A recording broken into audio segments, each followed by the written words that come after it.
Hey everyone! Today I'm going to show you how to convert a PDF into an editable Word document on your Mac using a free online tool. No software installs required. Let's jump right in. First, open Safari, or your favorite browser, and navigate to smallpd.com/pdf to Word. I'll leave the website link in the description. Once the page loads, click Choose Files, then find and select the PDF you want to convert. You'll see a simple upload bar at the top. Your file will upload automatically. As soon as the upload finishes, click Convert.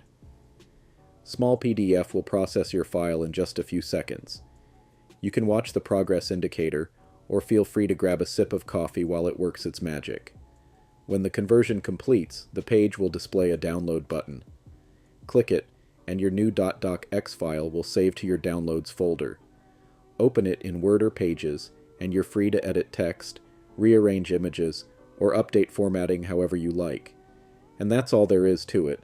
Your PDF is now a fully editable Word document, hassle-free.